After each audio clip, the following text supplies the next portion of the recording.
Ma question, ça serait comment on fait pour cohabiter, puisqu'on parlait des paysans, comment on fait pour cohabiter entre semenciers et semences paysannes, puisque s'il faut de la biodiversité, il faut aussi qu'il y ait de la semence paysanne.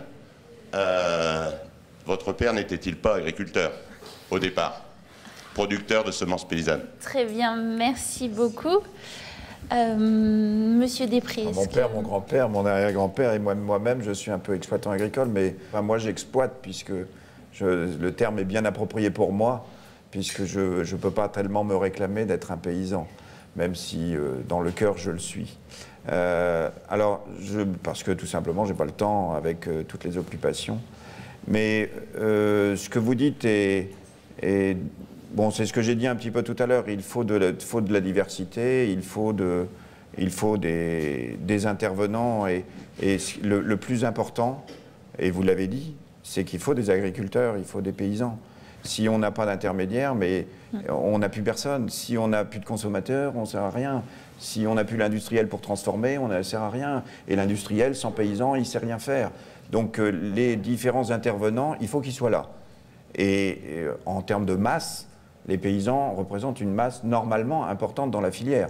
On peut une usine avec 10 000 paysans, etc. Donc moi, ça, je prêchais un convaincu. Alors pour l'utilisation de la diversité, elle sera d'autant plus grande qu'il y aura des utilisateurs. C'est-à-dire qu'avoir une grande bibliothèque et peu d'utilisateurs, ce que je disais tout à l'heure, ça ne va pas. Après, qu'il y ait des façons d'utiliser, c'est très bien. Alors après, l'utilisation de la semence paysanne, etc. Bon, c'est d'autres problèmes qui sont plus juridiques, je dirais, et financiers.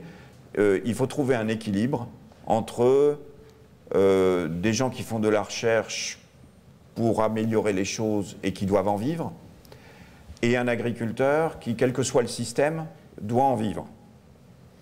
Donc il faut qu'il ait la possibilité de faire ses propres semences, et je pense que les réglementations qui ont eu lieu ont donné un statut alors qu'elles n'en avaient pas. Je pense que c'est pas bien. C'est quand vous lisez un livre, vous avez le droit de le photocopier pour vos propres besoins. C'est important, c'est un droit important.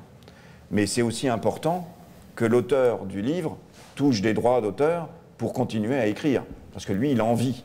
Donc si tout le monde copie tous les disques, si tout le monde... C'est donc une histoire de droit quand même. C'est-à-dire qu'il faut que les deux puissent vivre, les deux puissent avoir des moyens de survivre, de faire encore comme il faisait, conserver une partie de sa récolte, il n'y a pas de problème. Quand il commence à la vendre, ça commence à devenir un peu compliqué, en termes de semences, hein, je parle. Parce que là, il vend sans... C'est comme si vous étiez un fabricant de bouquins par photocopie de qualité. Et que vous ne payez pas les droits d'auteur. Là, ça commence à devenir compliqué. Mais celui qui fait pour son propre usage, il n'a jamais été interdit de le faire, et je pense que c'est important. Alors, après, il y a le droit à utiliser des vieilles variétés et tout. Pour l'instant, je ne vois aucun règlement qui interdit. Au contraire, c'est comme si on disait pourquoi les supermarchés ne mettent pas une vingtaine de variétés de pommes alors qu'ils ne mettent que de la Golden. Bon, j'ai rien contre la Golden. Hein. La Golden est une très bonne pomme, on fait beaucoup de choses avec, mais la diversité est nécessaire.